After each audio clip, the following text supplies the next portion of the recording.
Good day, viewers, and welcome to this edition of Across Guyana with the Critic. Um, these programs are tailored and set in a manner for you to have a better understanding of what's going on with Guyana, what's going on with the government of Guyana, what's going on with politics in Guyana. How do you benefit? How do you develop yourself as a Guyanese citizen? It's intended on educating you. Today's series will be a two parts series of the vice president's recent press conference after somewhat of a debacle concerning himself and someone who he called a friend by the name of Sue in a Vice Showtime series that suggested that Guyana was up for sale. This that you'll be looking at is the vice president explaining some other issues affecting Guyanese and the occurrence between himself, friend, the secret interview that was done with him in his home. So you'll be looking at that. After this, tomorrow we will have the second part where reporters would have asked him questions, and specifically Glenn Lal would have had the opportunity to have explained to him the issues in the oil sector. Please do enjoy. Thank you. Thank you for attending this press conference. Later today, the president, who is now on his way to the Commonwealth Heads of Government meeting in Rwanda, will announce the Commission of Inquiry, as he promised, into the 2020 elections. The last time I spoke here, there was a call by the opposition-nominated commissioners at GCOM to have an internal review. And the chairperson of GCOM pointed out the uselessness of such a review, an internal review, if some of the main players were absent. And as you know now, that the CEO and several others are no longer employed by GCOM, and they're facing criminal charges. So the opposition predictably sought to portray that to the public as though there was something that the PPP had to hide around the 2020 elections, and they also, not just the GCOM commissioner said that, but we had statements from Norton, we had a statement from the AFC, they were on all the social media programs saying, see, we want an internal review, and the PPP and everyone, they're opposed to this review because there was something to hide about the elections. So they had a field day in the social media on this issue. Earlier, we had promised immediately after the elections to have the Commission of Inquiry, but we thought that it would not be efficacious if that were to proceed at the same time as the criminal charges, and for the reasons that I outlined at the last press conference. So we saw some civil society members saying, oh, we should not really preempt what people will say and who will attempt. And we had an internal review at the level of the party. And then, of course, the president spoke with maybe his cabinet, and he decided that we should pursue the COI at this time. The PPP has nothing to fear from such a commission of inquiry. We believe that the commission of inquiry will find that APNU, as we all know, sought to steal the elections. And this commission of inquiry shall be very uncomfortable to the same for the same people who are calling for the internal review, who've so boldly been calling for that. Suddenly, I think they've gone quiet because they realize that many of them would be subpoenaed to participate in such a review in a COI. So Ramjatan and the others may have to tell the public and COI how the Russians helped the PPP rig the elections. And Mr. Norton will have to present his statements of poll before the COI. And you've heard all of the nonsense that we were fed with in the 5 months period, that all of the bench cops of the world and everyone who knew about these attempts of the PPP to rig, and the Sherrod Duncans and everyone else, they would then get a chance to present the evidence to the COI.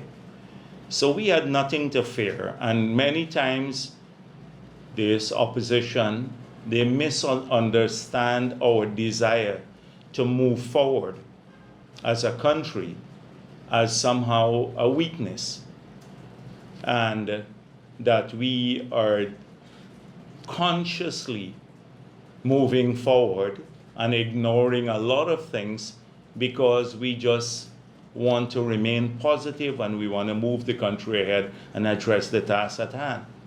As I said before, if we are to prosecute the people for corruption on the land deals and all of the other shenanigans where ministers had companies that were in their own ministries getting contracts that they were signing the check for on behalf of the company. And we know cases like those with some ministers. If we were to go ahead and prosecute those, then we'll never come out of the courts.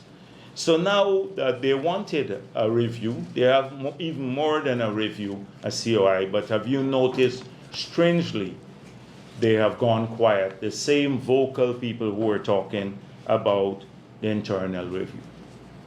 Secondly, as you know, today we have been experiencing an unusually heavy period of rain.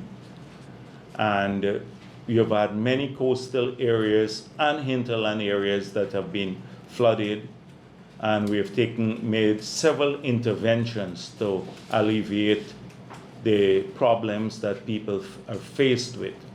We're very conscious of the difficulties people have in their communities with infrastructure and with livelihoods, etc.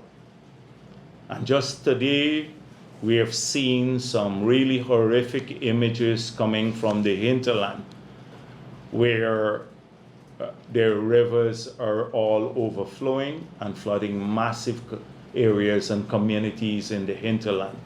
The Prime Minister is convening a meeting with the technical agencies and ministers today, and he will be speaking to the media shortly, either today or tomorrow, but the government is planning a series of interventions in these areas as much as we can do. We cannot prevent the water from the rivers rising and flooding some of these areas. But we're going to work on alleviating the concerns of many of the residents, or helping them in this period. Now, let me come to the key issue that most of you will want to find out about, the Vice interview. So now you have seen the Vice interview. I think in some quarters there's been a disappointment given the hype that the opposition made about it for weeks before the interview came out. If you look at the total interview, the one that I released several months back, unedited, it was nearly 2 hours long. And I think dealt with even more allegations than the final product that was actually published by Vice, because it was unedited and it dealt with several issues. Now, the framing of their report, one could clearly see that we are vindicated when I spoke about us not wanting to become a geopolitical pawn.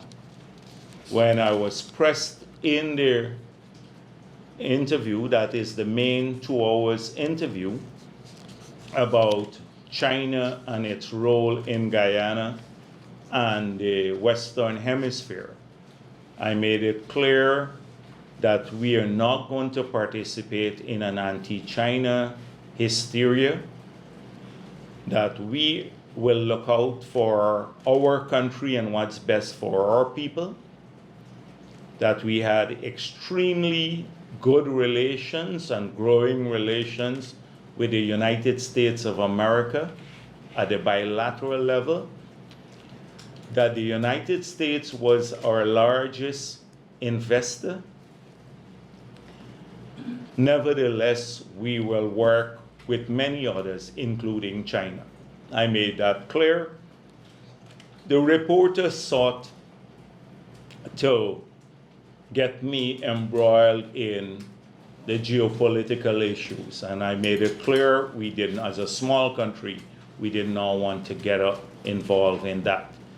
So as you saw, the framing of the report was precisely about that at the beginning, about China growing presence in this hemisphere and about the US concerns about the hemisphere. I wish, since that was the key issue in which she framed the story at the beginning, that she would have played a part of my response to on that issue. But she did not use any of my very lengthy response on that matter, because I guess that did not suit the narrative of a small country that is trying to do the best for its people without getting caught up in the geopolitical fight. So none of that was used. In fact, in the almost 2 hours interview that they had with me, just about a minute of it was used in the final product. But this country has had a chance to see the entire 2 hours because I made it public. I made it public. And it seems as though that Norton only watched it a couple days ago, but I'll come to that a little bit later. So that's the first issue. Secondly, from the same report, you could see that a lot of information was shared. So clearly, the reporter in the 2 hours interview was not sure about how contracts were awarded, like the Amila Fall project, whether it was a tendered project or not.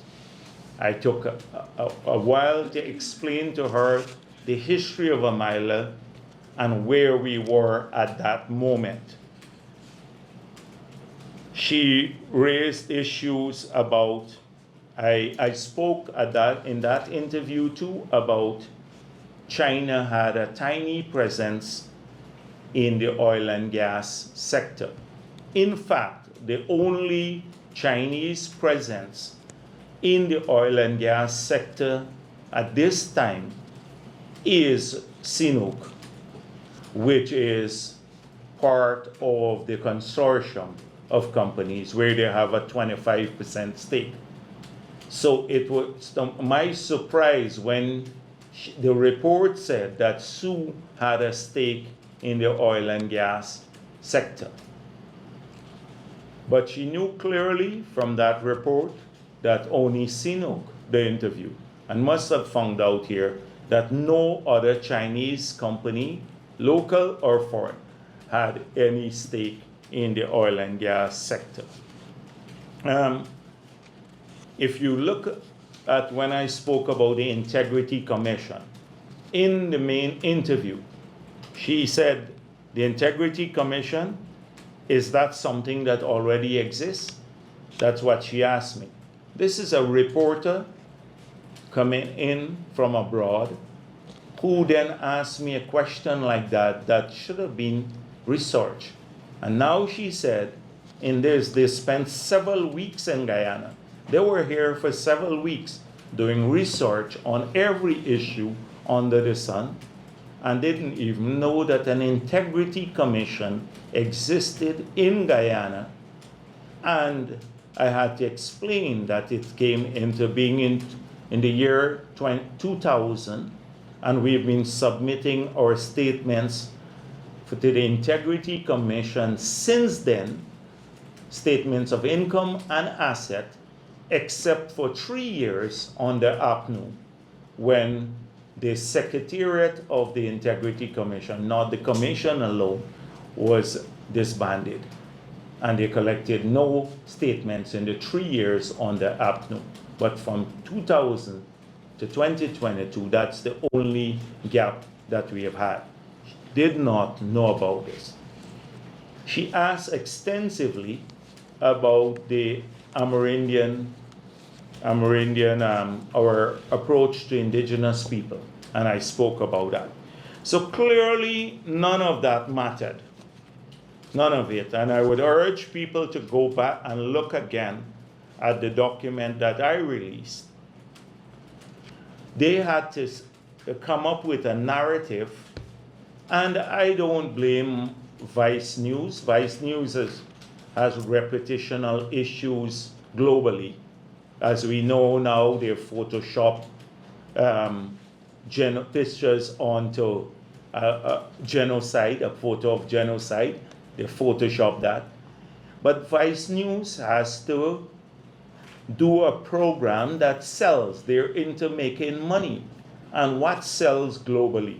As I said in my interview, showing corrupt third world leaders, or alternately, showing China dominating the world. That is good for a US audience. So if you do a story like that, you tend to have a buyer of it. You can make more money without greater viewership. So I don't blame Vice for that. So they had to show that Guyana is up for sale, and to the Chinese particularly. Although China is not the biggest investor here. In fact, by many countries have overtaken China by far now as major investors in Guyana, by far, and in most sectors. And I pointed out, especially in the oil and gas industry. So the whole issue is, after that interview came out, Sue issued a statement saying that he didn't say any such thing, and that it was misleading what they said. I held a press conference and I repeated what I said there, that they would never find me taking a bribe, because none of that has ever happened. I pointed out also several times about people leveraging access. And I said, should any evidence to the contrary emerge, where what he issued in his statement, then I will take action thereafter. So let us go through the program that recently was aired. So there are many questions that have been raised about why at home and all of this issue, and editorials, etc. Why did that take place? So first of all, before I do that, they had this recording, so I think the interview with me, which they desperately sought to arrange because I was busy and didn't have time to meet with them for the interview. So they got a number of people to call me. And if I tell you who the people were, some of them are linked to the opposition too. To call me desperately. I think they went directly to Sorama when they came here, and they were filled with a lot of, I thought it was just the geopolitical thing. But then they met with a lot of local people, some from the opposition too, I believe, in these places. And they were told a lot of stuff about us. The usual APNU line, PPP is corrupt, Jagdeo was corrupt, etc. So people were calling me, can't you see these people? Obviously, I don't know if they knew, but they knew they had to get them access to me. So eventually I agreed to the interview. It was the Parliament Day, and I decided to do it just downstairs in the Parliament building. That's a 2 hours interview. So when they came to that interview, they had this recording that was done at my home. So I think that was to verify whether I was going to lie, because I didn't know about that they had the recording. So they asked me, who is Sue? So I said, he's my tenant. And then they asked, is he your friend? So just imagine if I had said, no, an acquaintance or something. Then that interview they had, I said, he's my friend. So I said, yes, he's my friend. So I don't think they got the inconsistency that they hoped for. Then they would have played both side by side and said, Jagdeo denied this. So clearly, I said, he's a friend. And that was that they didn't get that inconsistency. I saw Norton saying my demeanor in the interview was a sign of guilt. Well, Norton, if that was a sign of guilt, when the reporters asked him about the SOPs and he ran and jumped in the wrong vehicle, that had to be even worse, a sign of guilt. He just ran away, or got so confused, he ran and jumped in the wrong vehicle, and then clutched his little bag and ran over back to another vehicle. That must have been a bigger sign of him being guilty of lying. But anyhow, let's don't get to that, about reading demeanors and stuff like that now. So let me go back to the core issue. So that interview now, all the 2 hours was just designed to get me to say something inconsistent. So all of the charges were leveled right there, if you look at the interview, even worse than what came out in the final product. And I said, no, I don't know of any such thing. So what happened there with that day? So let me Sue, who was my tenant, as you know, and he lives next door. He'd been trying to set up this meeting for days, several days. He said to me, there is someone here who is investing in his project, not a government project. In his project, he has an investor, and he would like me to meet with the investor. Now, what is let me go through that first, and then I'll come back to this issue. So when he said that, I said, I'm busy. So days passed. So the afternoon I went home, and he came to my gate and said, the guy is leaving the following day if I can't see him. So I said, all right, when I change, have him come over for a few minutes. So that is how they got access to me. Now, as the interviewer said, the Vice News said, they were coming on a hotel and casino deal. That is what they came to see me about. So in the interview, I didn't know they were recording me. It was more an interview. In the recording, repeatedly, which lasted about 15 to 20 minutes, they were repeatedly trying to get me.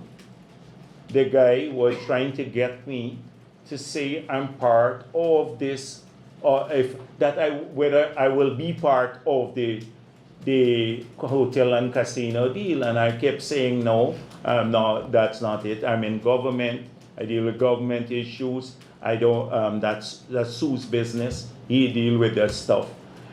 So throughout it all, I don't get involved in business. So this is about nearly 15 minutes. You only saw a couple, maybe less than a minute of it, 30 seconds.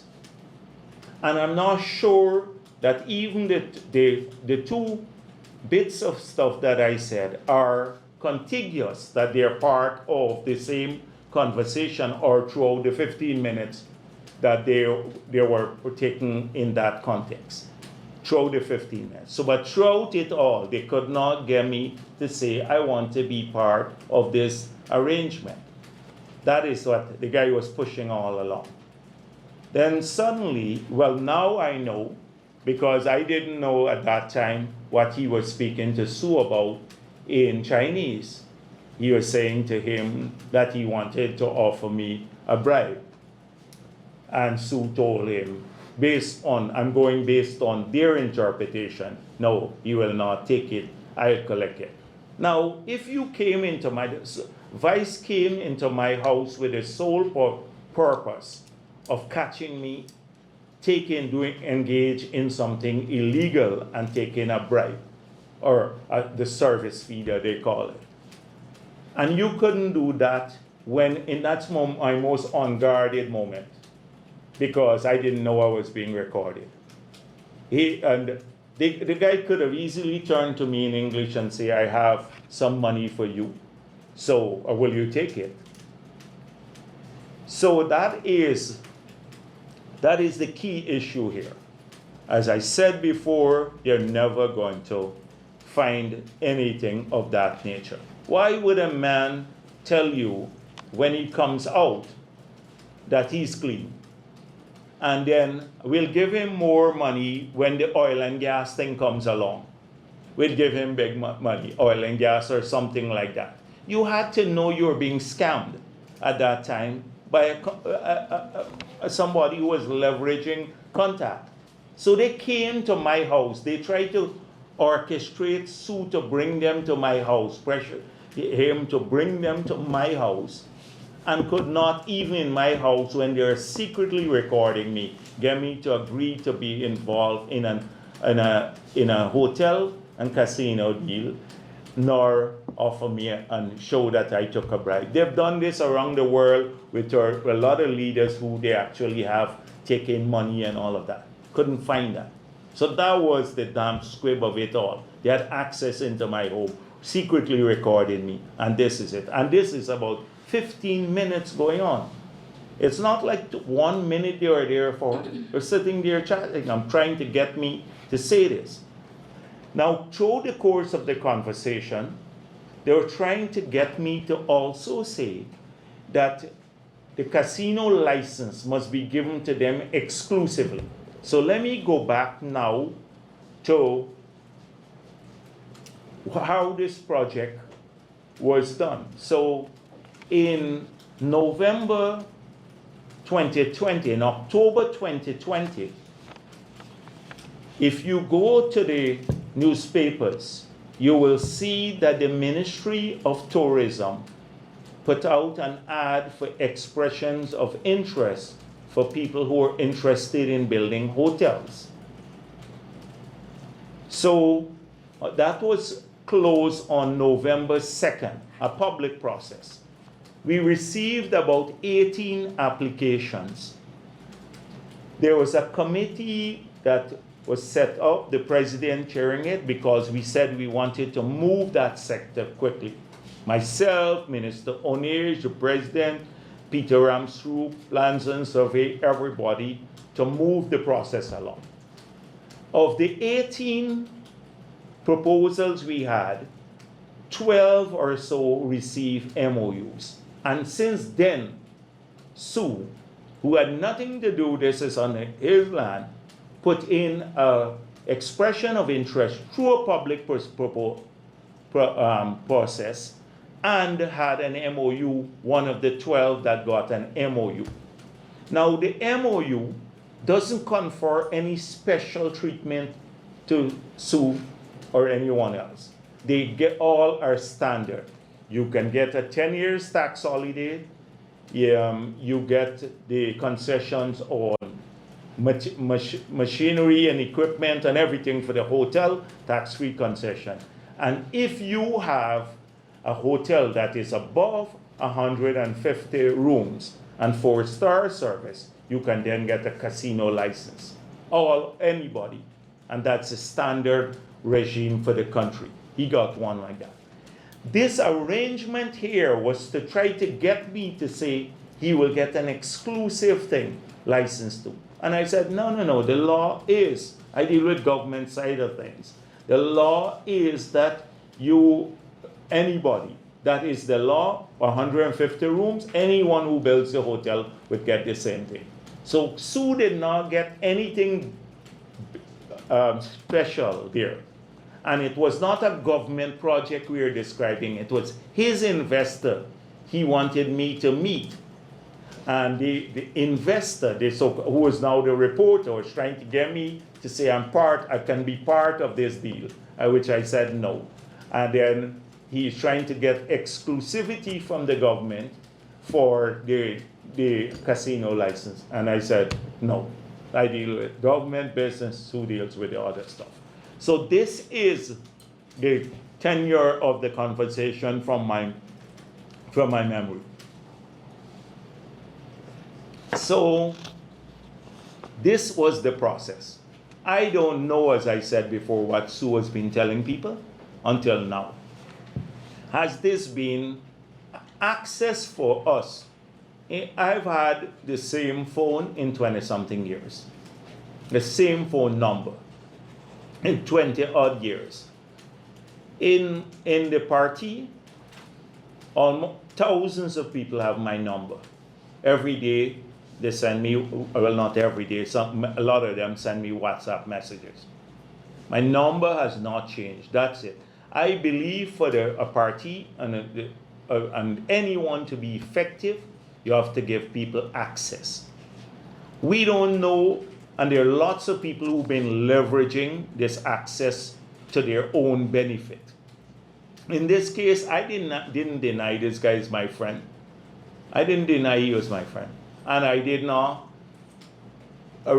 it was his investor. This was not government project like a Myla Fall or some other project we're discussing.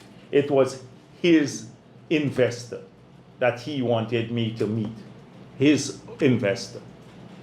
And so that is how it took place at my home. And preferably it would probably taken out somewhere else, but because I couldn't see them, I got home that evening and he was at my gate.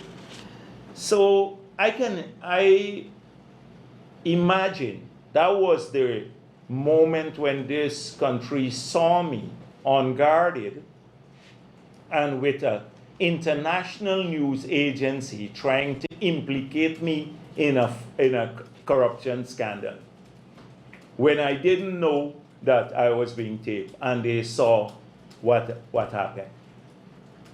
So I think it works in my favor, frankly speaking, because I don't know how many politicians in the world, or in APNU or AFC, would have been there and trying to work out a deal with people.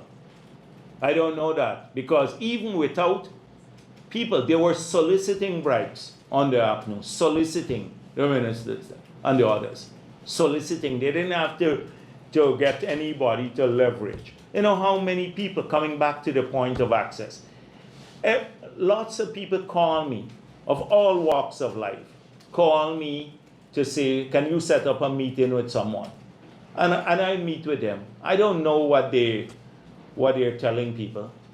They bring friends, they bring family, etc. But for us to remain the PPP, as we are, if we shut down that access, we become aloof. Now, the problem is that some people will rip off others. And other people have to be not so stupid. If somebody tells you that I can get you access and you have to pay me, to pay them, verify it. You could easily verify that. So this is the whole issue there. That is precisely what happened on this matter. And as you saw, I was vindicated. But now let's come to some inaccuracies. That is what took place there in the report. So Amila's fall, the reporter knew that there's several efforts we've made. And we've been negotiating almost 7 months now on Amila. And we can't conclude. The company tried to change the basis on which we tendered, which was a boot operation, and now they want us to go to an EPC contract. And we said, no, we did not tender on that basis. If you want to go to EPC, if we go out and we decide to go that route, then you can retender again.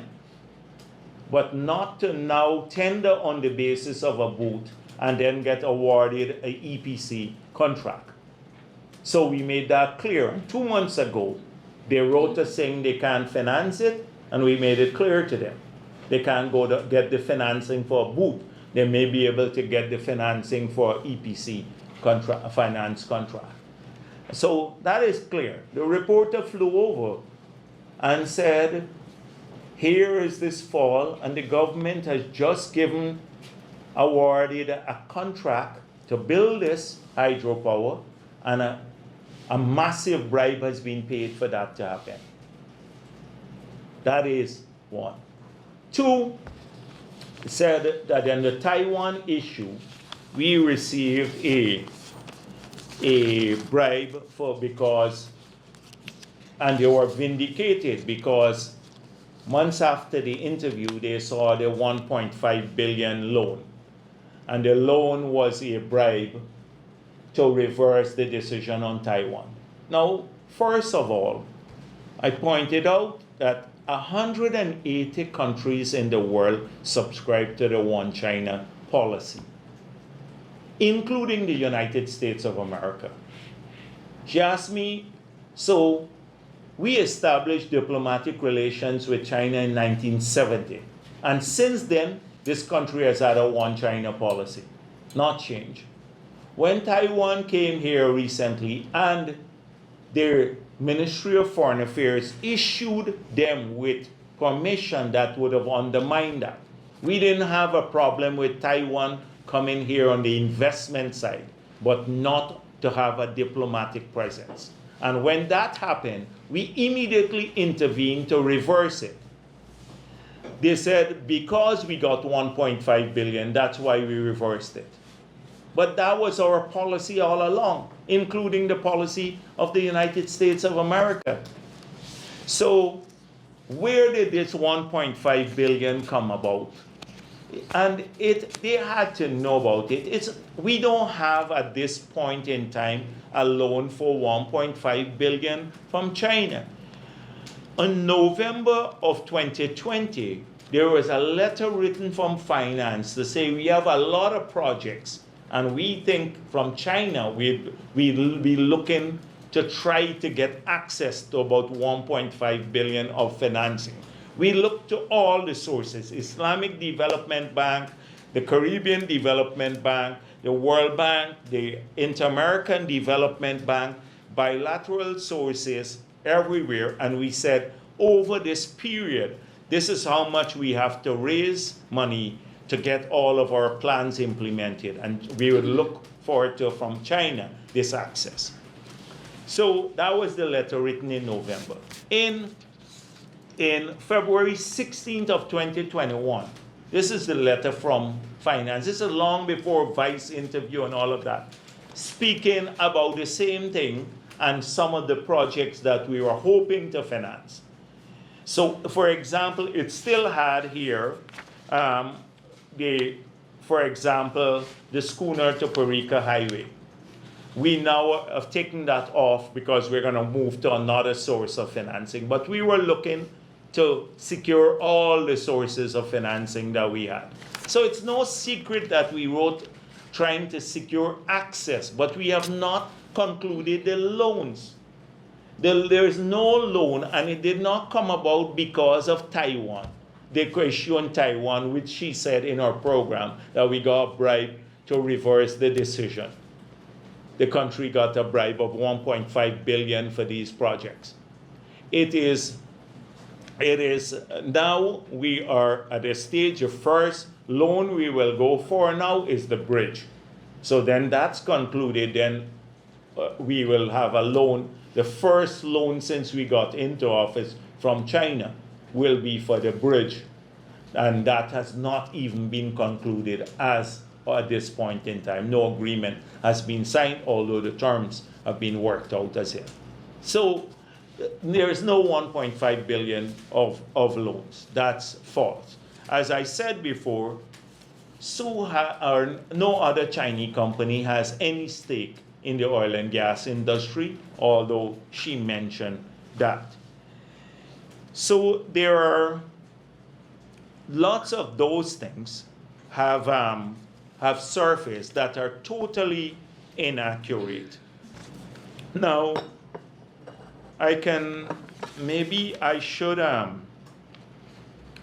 end here just to say that I've seen some calls for resignation from APNU.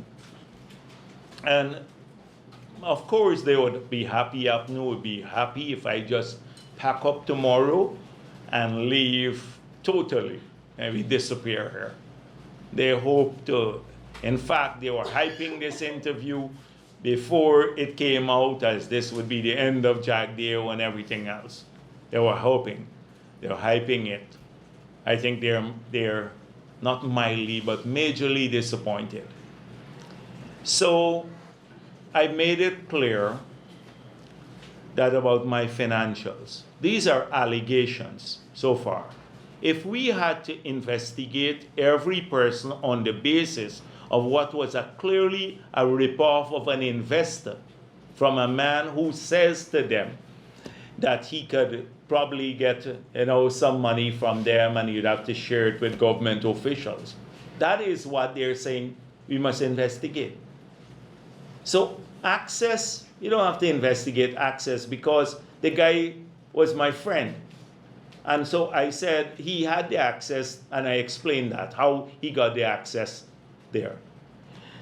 So in this case, my financials are clear. I think they were hoping that Vice, given its long reach, would have found a whole range of issues with me. And since they spent 6 weeks in Guyana investigating, and abroad too, they have a big reach and big outfit, they would have found more. They didn't find anything because, as I made it clear, the press conference afterwards, I don't have any asset, and I can say this clearly, held abroad, whether in banks or in shares or in properties. Secondly, all my assets are here in Guyana and they're declared to the Integrity Commission. All of my The sources of income are known to the bank. Every bank that I have where my money gets paid in, every month there, they have an agreement that even with Sue tenancy agreement, I have a contract and it is with the bank. So my sources of income are accounted for. I declared every asset here to the Integrity Commission, and I don't hold assets abroad. That is as clear as daylight. So the next thing is that coming back now to what actions I'll take. I made it clear that if what Sue said in his statement was not accurate, then I'll take legal action. The people who is ripped off can take criminal action. I'm going to take reputational action. I'm going to sue him. And I made it clear, I think it was Marcel who asked me whether he'd be a tenant of mine if I find out that he's actually said some of these things. And I said, once that comes out to the contrary, no longer. And I'm looking to him to throw him out, looking for him, can't find him so far, but as soon as I find him, this will happen. And so that is all I want to say now. So that was the Vice President explaining a number of issues affecting Guyanese, having discussions on oil, explaining how the oil revenue system works, what are the profits for ExxonMobil, the Vice Showtime series, all of that explained for you. I'm hoping it has been some clarification to you, and look out tomorrow for the questions, whereas the Vice President was being questioned by reporters at the press conference he held, and the questions and answers in tomorrow's edition. Thank you.